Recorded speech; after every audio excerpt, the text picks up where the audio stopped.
Today we're going to go over a photo set that I captured in Seoul, Korea with this very talented model named Greta Ray. And I was in Seoul for about a week and I hit like day 2 and I was like, I would really love to do something creative here and take some photos of someone. And so I was searching and I stumbled upon Greta's profile and she had been there at the same time as me. And so I DM'd her on Instagram. So she saw my work and she ended up responding to me and she was like, actually, yes, I would love to. And let's do it. For this shoot, I primarily used a flash and I have a trigger for it to be off camera flash.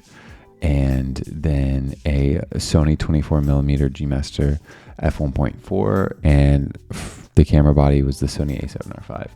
And for this one, I really wanted to challenge myself to getting that high fashion look at a wider angle. And using flash during the daytime plus capturing motion like you see here, you have to use an ND filter.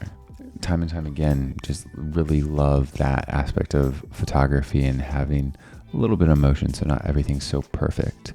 So this was one of the first shots that we took, and right off the bat, I knew we were about to just cook. She was on it and everything around it looked beautiful, and I just really enjoyed that image. And here I incorporated some movement, so I had her walk across the street and back and across the street and back.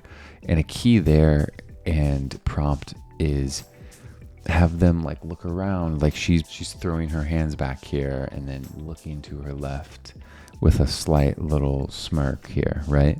These are moments where you usually get some keepers, right? And you never know until you experiment. And this is one that I really enjoyed and I feel like is potentially the hero image. Here we are, have a really another strong one. And also notice how on the flash, the reason I like daytime flash is because like you see her here on her cheek, the flash helps shape her face and the light on it that's hitting it. And also you expose for the highlights in the back. She may be a little darker if you didn't have any flash exposure wise, but then the flash lights are up. And I just really love that look. Here, love some black and white. I saw this ledge and I had her sit here and just lean back and do some different poses. And an important note when you're doing photography out and about in the wild, as I'll call it here, is always testing out a position before you ask the talent to do it. So like here, we were standing on this ledge, but we were protected by the railing, right? And I was like, how comfortable are you climbing? And it was just like a little bit of a step, but it's still very proper and kind to ask and not just be like, hey, go do this, right? You want it to be a collaboration, and that's a key here.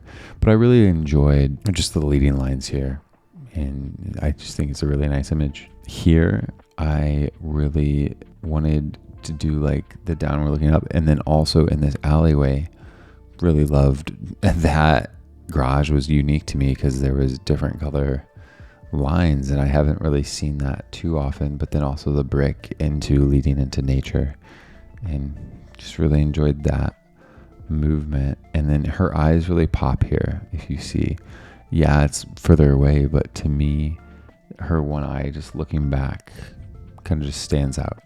And then here we took off the flash and did some slow shutter stuff. I made it black and white because there was no flash, so it wouldn't look too different. This is the only time I changed my lens. For this shoot, it was a 70-180. I had the 70-180 Tamron f2.8.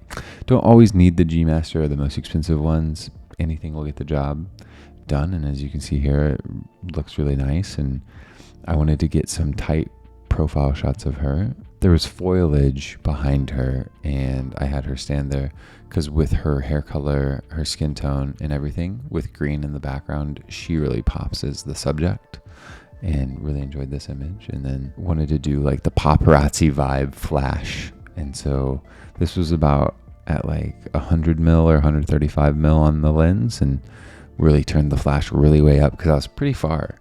And you take the image and then it just really looked really cool to me.